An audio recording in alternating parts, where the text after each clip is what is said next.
Hello, and welcome to another episode of On the Floor with Wayne and Rob. I'm Wayne Highlander with Bona Adhesives. I'm Rob Johnson from the Bona Training. And Pauline told me that I'm saying that wrong. Really? Yeah, she said something like, I don't know, you can't put a verb in front of a thing, or I don't know. She said that saying the Bona Training is, well, she's like a English nut. You know what I mean? And I said, well, it's like Ohio State when the guys are being Right, introduced. right.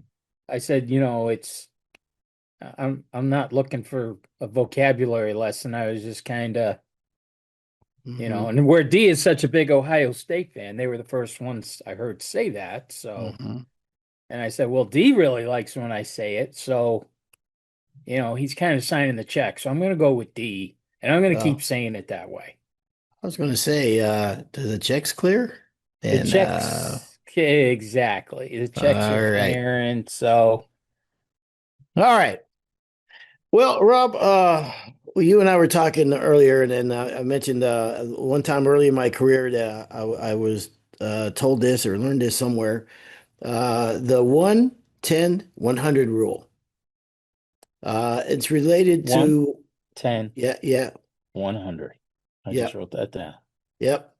And it's related to what's called the cost of quality. Essentially, the rule states that prevention is less than correction which is less than a failure, right? It makes more sense to invest $1 in prevention than to spend $10 on the correction. That in turn makes more sense than to incur the cost of $100 failure. In other words, on the front end of a job, it's a whole lot cheaper to fix something before the customer sees it or before it becomes a failure. And I think you can relate this in our industry in a lot of different ways.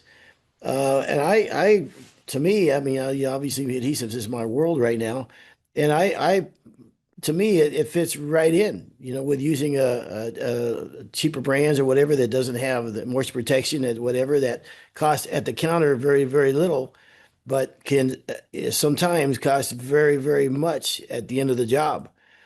And I'll tell you another one that came to mind to me is, let's say you're racking out a pre-finished floor, right? Or it could be a site unfinished floor also, I guess.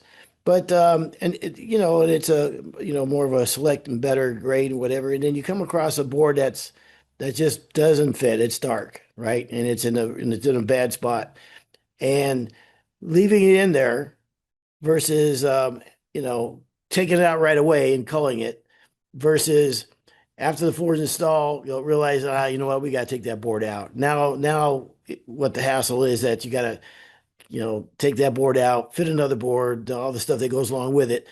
Versus now it's the end of the job. The homeowner's moved in or the homeowner's whatever, and now it's got the eyes of everybody. And so there it might cost you customer dissatisfaction or the contract or the GC on the job. Like, wow, I don't quite trust this guy as much now. He's my good customer, and this is what he did. So um, we're always fighting time in our trade, right? Time is always, that's like I've said, it's all we have is time. So sometimes, I forget what what's the old expression? I can't remember the name of the expression, but Rising um, tide raises all boats. no, no, it's about, where you, it might be saving you time, like a little bit of time right now, but in the end, it's going to cost you a lot more time and reputation, and everything else that goes along with it. So Did basically, you it's see how I got that one right? I got it right.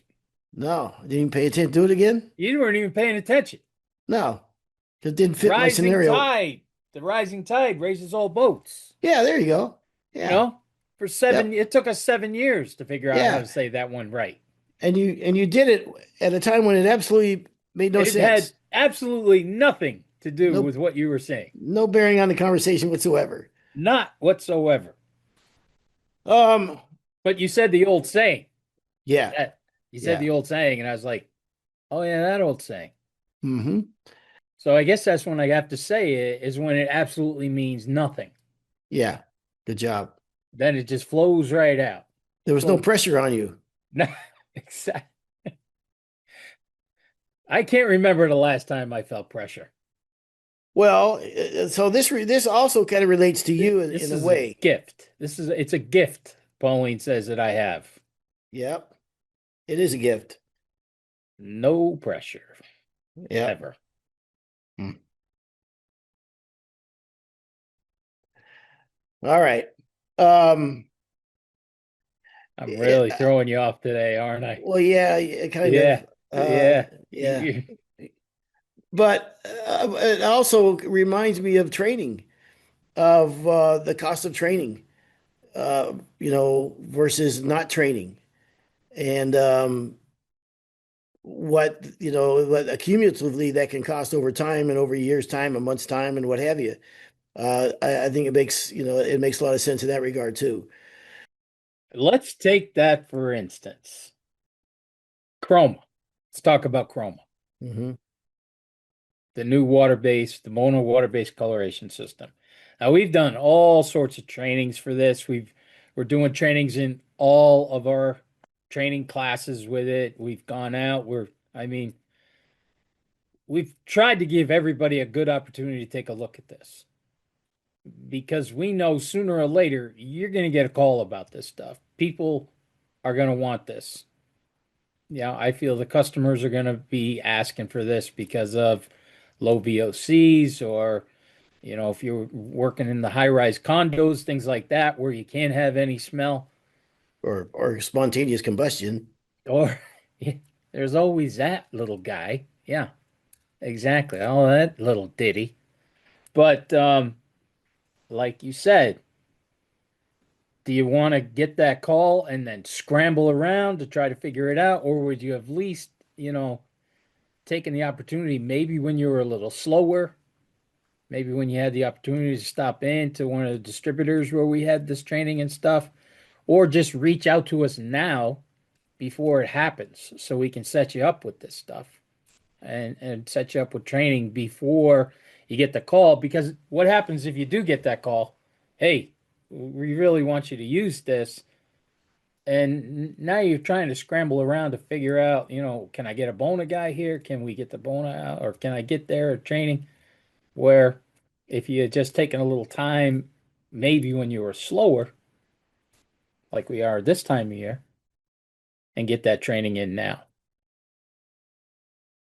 So yeah, and I think as a if you have a small company, whatever, and you get together on Mondays, for instance, right? Let's talk about what we're doing, whatever. I think this should be like a company core policy of a 1-10-100 rule. You know what I mean? Guys, let's fix it now where it costs us $1 to fix it versus it going to cost us $10 to fix it after we've already done it and everything. And now we've got the install done and we got to pull a board out or whatever. You can put a bunch of different scenarios versus the $100 fix where now it's a problem. The customer sees it as a defect or whatever. And now we got a big problem on our hands, and it's going to cost us a lot. Cost of a failure. It's pretty significant. If you look at, So the cost of correction. mhm, So the cost of prevention is $1, yep, the cost of correction. Now it's is going to cost you. $10. Now it's costing you $10 versus okay. Now it's a failure. And it's going to Cost cost of us 100 failure. bucks. Exactly. All right. That's what I want to get out there. I think that a company that empowers their employees to have this mindset that hey, the boss may not want us to do this, but hey, this is our kind of our golden rule. Let's fix it now before it becomes a bigger problem, and now we got to correct the problem. Versus now it's a big time problem because now the customer sees it. They're not happy. Maybe they're not happy with our brand now. Maybe they're not happy with our um, you know and that goes to a poorly trained employees too. Um, can upset a customer as they lack the skill to handle complaints and effectively the outcome, what have you, might be the same. So Hmm. I think that all kind of comes into play. I mean, and at that point, especially when you sit down at the end of the day and go, all right, what happened? What went wrong? I think that's, you always have to do that. All right, something went wrong. let's talk about what went wrong. Why didn't we catch it, or where did it happen? And then how can we stop this from ever having happen again? Um, Number one, to protect your brand and your reputation, and to protect your schedule. Um, but I also think it builds trust and credibility with uh, your homeowner. I remember one time though, it just kind of came to mind. The homeowner wasn't we were doing the floors and they were gone pretty much all week, and then he came by, and it was a remodel job, and it was an older home, and there was a lot of things that had to be done. Just wasn't a cookie cutter, a lot of things that had to be done to make it right. Some leveling we had to do, and then we had to do some shimming, and then we had to change some subfloor boards out. So I was walking him through and saying, "Hey, let me just show you where we're at right now. In this room, blah blah blah, and in this room we had to do this, and then this." Then I started thinking, "Oh man, this guy thinks I'm trying to upsell him right now. He thinks I'm going to hit him with a. That's why I had to charge you more money." It wasn't that conversation at all. I was just telling him, here's all the things that were going on. You had a lot of squeaks in this room right here. We re-screwed the subfloor down. I wasn't doing it to tell him I was upcharging him or charging him more money. I was just telling him this is where we are in your project, and kind of walking him through that. And at the end, I could tell he was like, "Oh, he's gonna ask me for more money now." And at the end, he was like, "Man, it's so super." He goes, "Man, you guys just above and beyond, and all the things you guys did. I really appreciate you." It took that time for him to get it. You know what I mean? But um, but in the end, he did. He got it. So In the beginning, he didn't get it.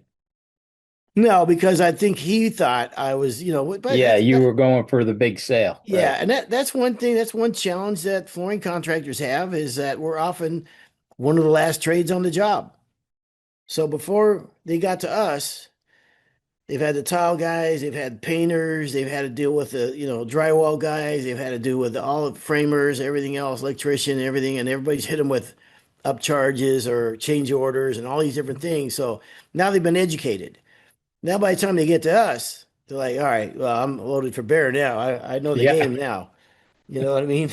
yeah, and we're out of money too. Yeah, and we're out of money. Yeah, that We're out fencing of money. order Yeah, that I told you about. Yeah, well, that's out. foundation guys always get their money. Hmm. Framers, foundation guys, They easy go money. first. Yeah, they get it all first. Exactly. Yes, yes, yes.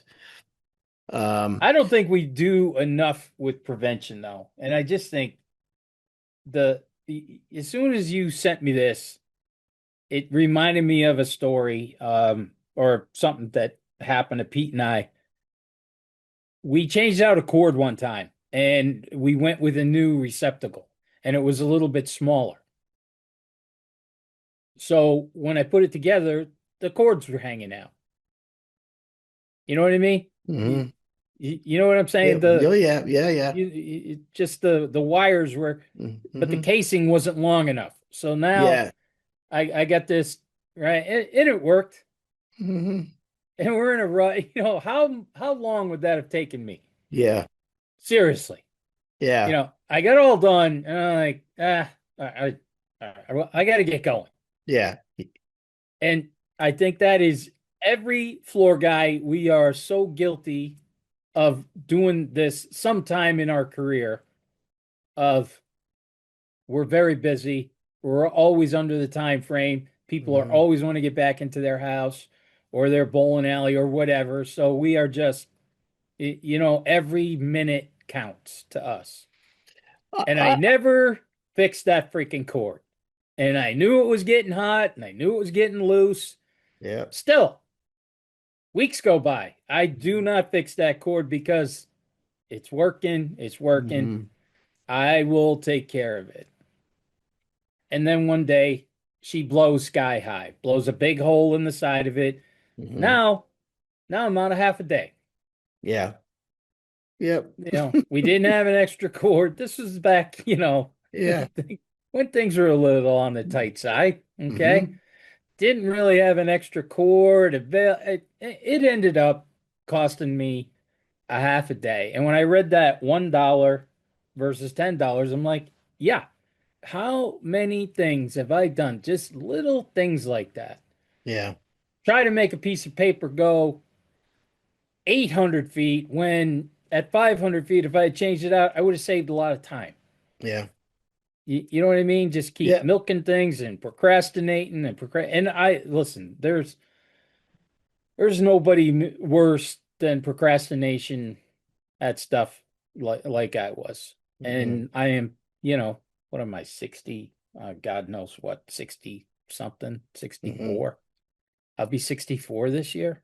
Wow. And I'm finally, finally figuring this stuff out. Like, Yep. Yep. maybe I'll take a little prevention here. Yeah. So in my mind, then, we all have like an internal clock in our head.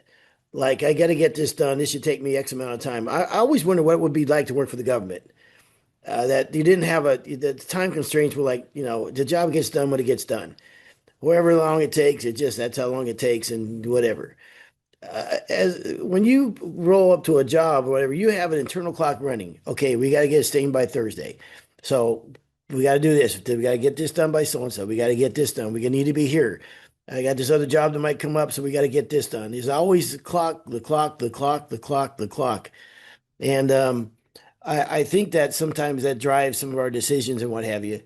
But like I said, I really like this as like a core principle for a company that this is something that you guys have empowered you guys. I want you to know that because I don't want you to come back later and tell me we didn't have time to change that out. I didn't want to change it out then because you're going to have to deal with it. You may not deal with it now, but you deal with it down the road, and it's a hell of a lot more expensive to deal with it down the road than it is to deal with now, right? Yeah, absolutely. And I should have learned that from my grandfather. Yeah. Our equipment never broke down. We never had breakdowns. Hmm. I mean, maybe once in a while something would happen, but usually our stuff was like clockwork. And it all hit me too, why we never had breakdowns. Because at the end of every season, our bowling season would, bowling alley season would end in like end of September into October. And then after like 2 weeks after the season, he would make me load the truck with every single piece of equipment we had, every motor from the lane sanders to drum, everything that plugged in, we would bring over to another guy on the other side of the city in Boston, and this guy would go through every single piece of equipment, like give all the motors tune-ups, whatever it took. He went through every single piece. Prevention. And then we never had slowdowns. We never had breakdowns. We never had any of that. That was your And granddad's you would have company? think that, yeah, my grandfather's company, yeah, H.A. Johnson and Sons. Hmm. Do you Hmm. think I would have learned from that? Like, wow, there's some prevention because we never had, but I was like complete opposite. Like Hmm. the things we would do to keep things going and not do that preventative stuff. So I think that that's a good thing for the Gen Xers and Gen Zs and all those guys to hear because your granddad sounded like he really had his act together. And then you came down the pike, and I would imagine that he probably used words to describe you like putz or numbnuts or No, Nimrod or something like no, that. You're no. the He was disappointing we generation. No, absolutely not. My No? dad was the disappointing generation. Oh, okay. I was going to be the comeback generation. Huh. Yeah. Check the electrical panels by wetting your finger and then touching the thing to see if it's hot. Oh, it's only one. The big joke on our crew. It's only 110. That won't kill you. Yeah, that's for sissies. Yeah. That 110. I can Yeah. barely feel that. You ever been zapped by electrical fence? I know you've never done any farm work or cowboying or rodeoing. No, I no, can't imagine in Boston. You've never no. been zapped by an electrical fence? Never in my life. Never. Man, that'll wake you up. Have you? A couple times, yeah. I didn't learn the first time. You Yeah. didn't pee on it, did you? Or how'd you do it? No, no, I can't even imagine that. No, just touching it, just trying to climb over it, not realizing it was hot.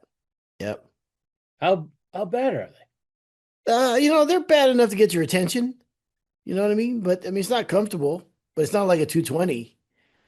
220 will knock you in the dirt. Hmm. So I will talk about that in the next show. Next show. Yeah. Yes, sir. All right. So that's all I thought. I thought it would be kind of good to talk about that, the 110-100 rule. And catching the mistakes before the other thing too is there's nothing worse than I tell you what, you want to hair back of my neck to stand up is when a general contractor has to tell me something like I made a mistake or like, yeah, I'll never forget, man. We worked for this. I didn't like the guy anyhow. It was a general contractor, but the lead guy was an old. I mean, he was the whip for that company. His nephew started the company. No, someone else started, but the nephew got involved and then he really took off because the nephew was a great salesman. He did a lot of insurance work. All of a sudden, they really took off, building a few homes a year to now building, three or four times that many. And the guy that I would often deal with was the whip. He was I guess he was the uncle, and he was just a mean. I didn't like the guy. I didn't like anything about him. And we were putting down a 5/16 top nail floor. And we put the building paper down, right? And you got to overlap the building paper by 6 inches. And for some reason, when I showed up the day, we had got a bit of an argument because he was behind, his guys left a mess and everything, and I was getting a little tired of it now. So I let him know about it, respectfully. And he goes, well, you got to worry about your job. You didn't even overlap your building paper properly. I said, what? He goes, yeah, you're supposed to overlap it every 6 inches. I said, so you're telling me I didn't overlap it every 6 inches? He goes, no. And when anybody knows when you rack out a 5/16 floor and you tack it off before you nail it, we were at that stage.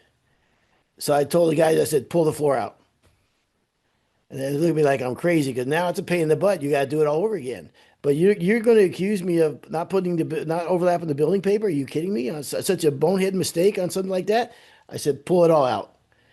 So we went back about another 6 feet, whatever. And I said, here's the building paper. I said, you want me to go another 6 feet? Where do you want to stop this? And he goes, no, no, that's all right. I said, I'll go another 6 feet. We can go all day long. I said, but you're not going to tell me something like that. You don't know me well enough to say something like that. You were How dare ripping out floors that you already put in. 100%. But be aware, they weren't nailed down, they were tacked down. So when you're tacking off a 5/16 floor, you rack it out, you cinch it up, and then you put a nail in it to hold it. Okay. You can do the whole room like that, just putting random nails here and there. Then you snap your lines every 7 inches, then you nail the floor off. But we weren't at the point where the whole floor was nailed off. It was just cinched up. Okay. Still a pain in the butt because you're re-racking the floor. But it's at that point it's my reputation. So um, You felt good after that, didn't you? no, not really. I didn't like the guy. We didn't do much work for him after that. And plus, I mean, I proved my point though. I was right. Yeah. But now we had to do it over again. So yeah, I don't think Hmm. my brothers were real happy about it. But Right. We sometimes you showed win him. the We showed some, him, didn't we? sometimes you win the battle and lose the war. All right, that's it. I just thought we talked about the Wait, one. wait, wait, Yeah. wait. I know you want to. Yeah, I got to talk about what I did last week. Okay. Okay. And I know we're always talking about the power drive. You and I swear by this machine now. And, Hmm. I personally, I thought I would be one of the last people to ever buy into it. Okay. Until I really starting to see what we can do with this. Anyways, last week I was working for Chicago Parks District. I was training their guys.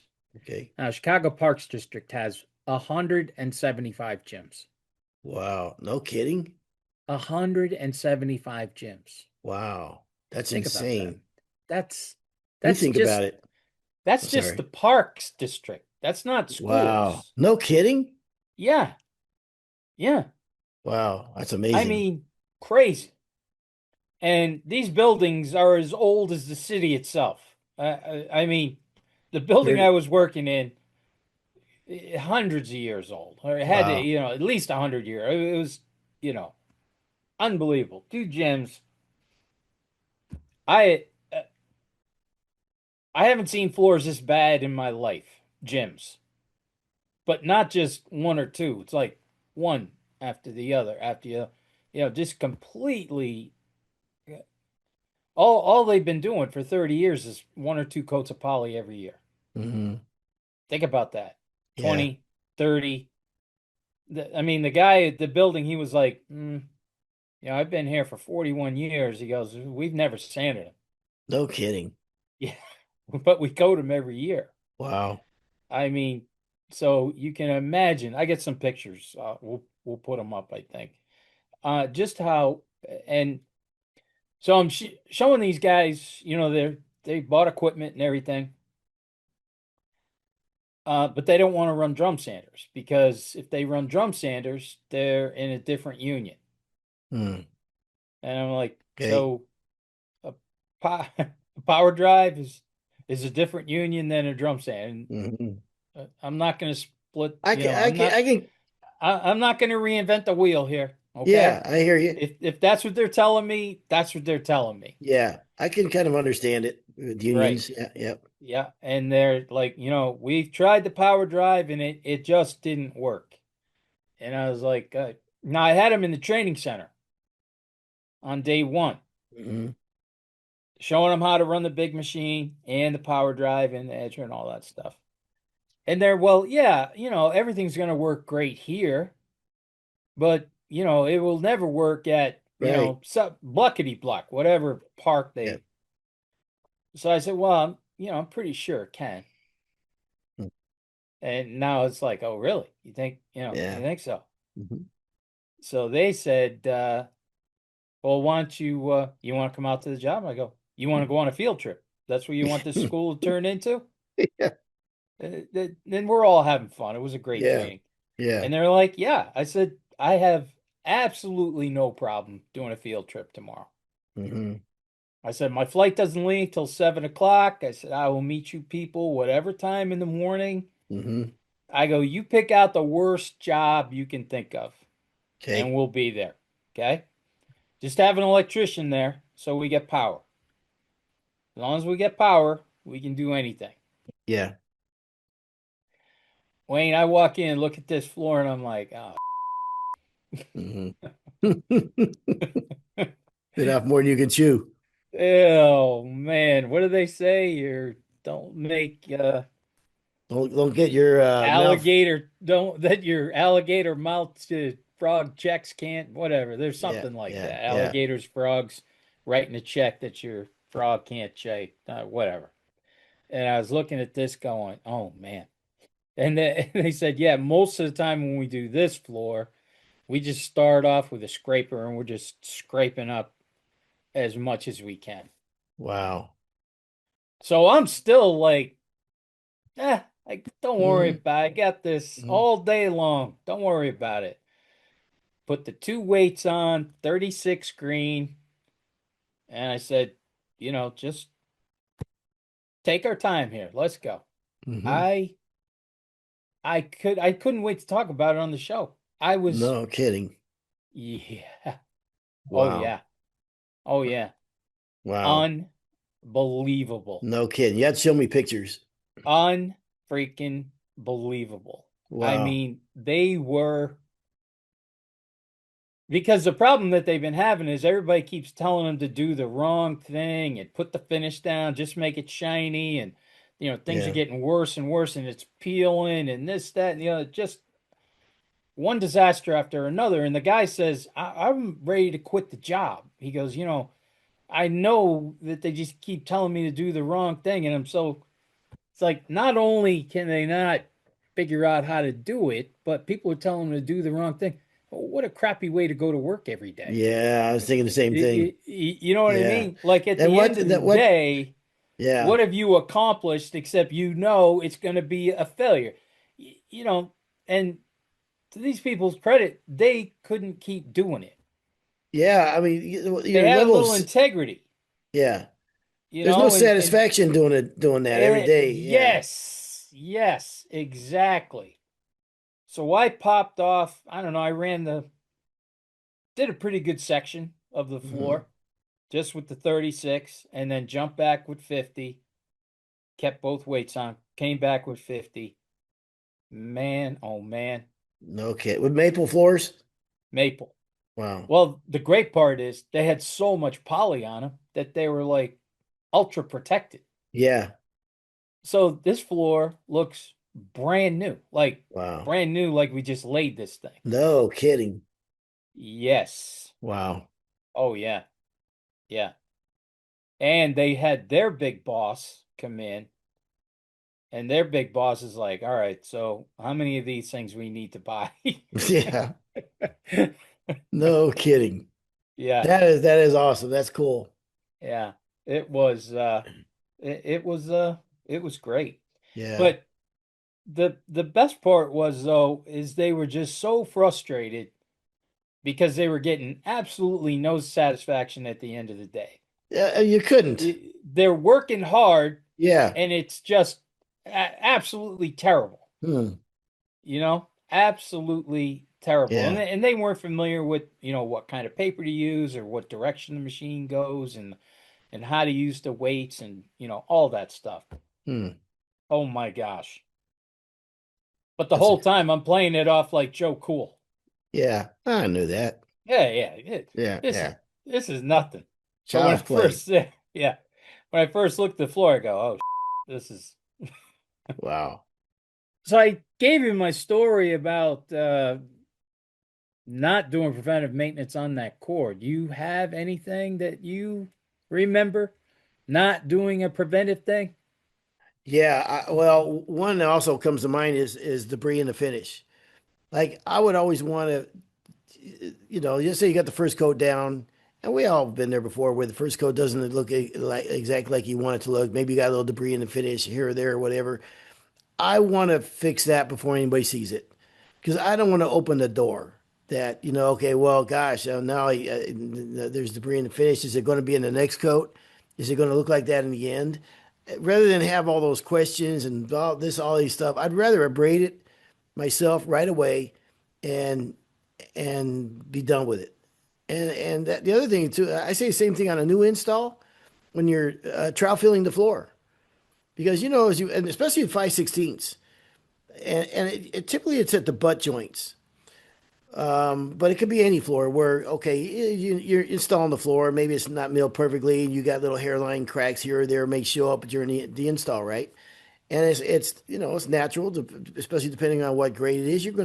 It's not going to be perfectly net tight all the time. You may have a crack here or there.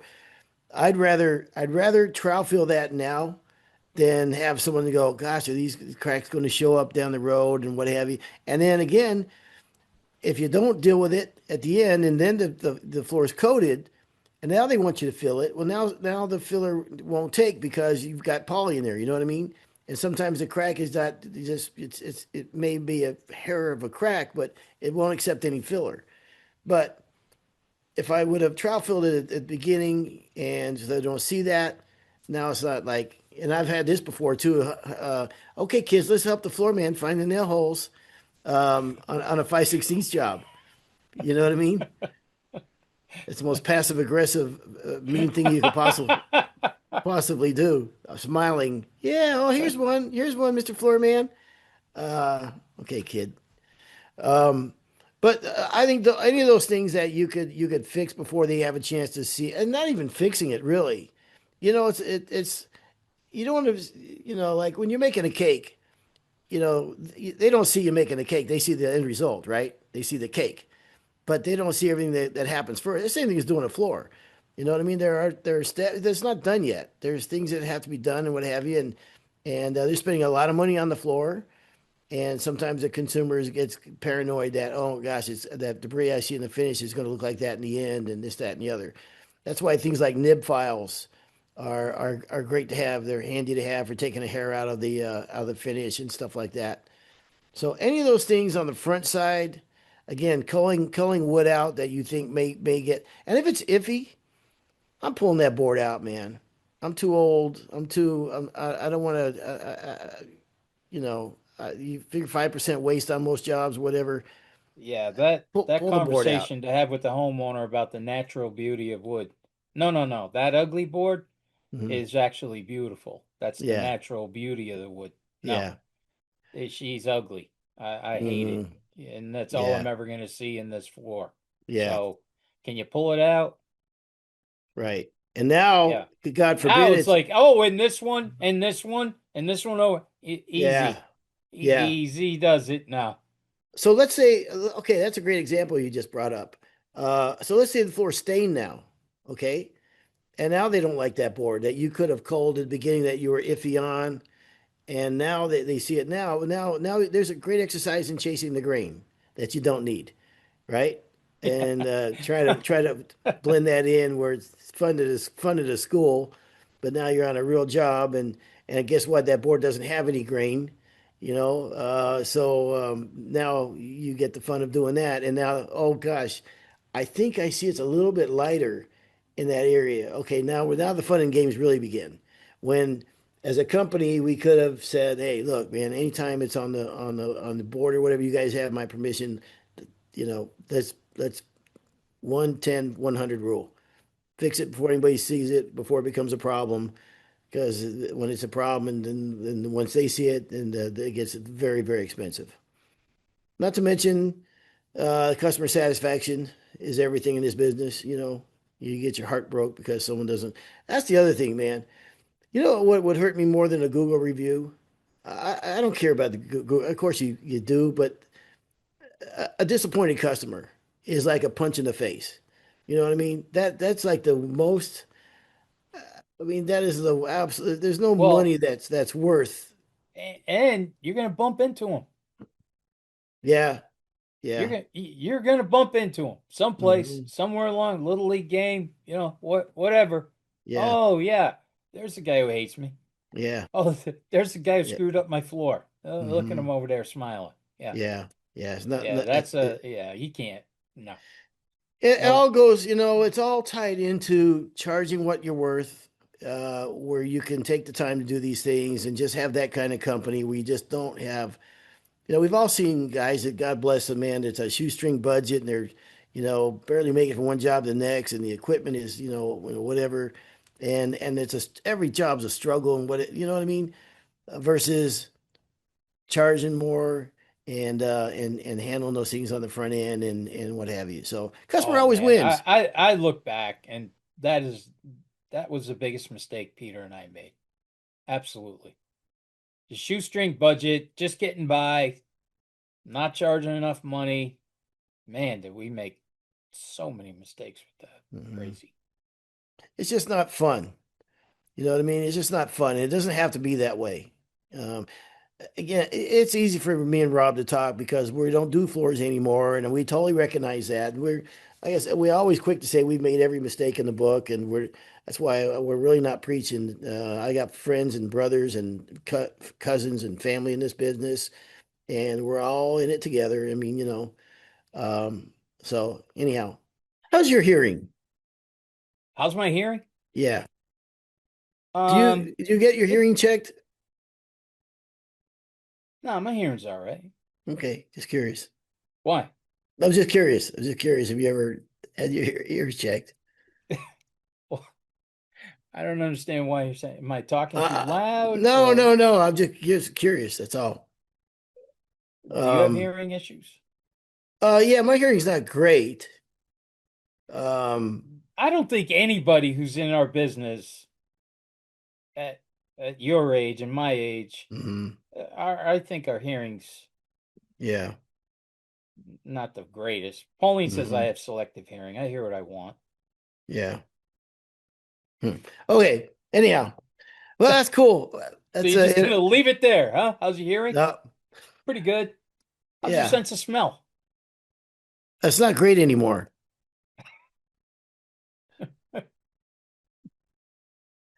All right. Well, I appreciate it, Rob. I think you've said enough, and Please, this. please stop talking. I go fishing with a friend of mine who cannot hear for any. His hearing is absolutely brutal, terrible, and I can't hear. And when you're bass fishing, you tend to the guy in front is facing forward, and he's always talking to the guy behind him because you're fishing forward, right? And the guy behind you can't hear nothing, and it's a constant arguing all day because I can't hear what he's saying. He can't hear me, and it's yeah, it's not good. Anyhow, all right. That sounds like Pauline. Yeah.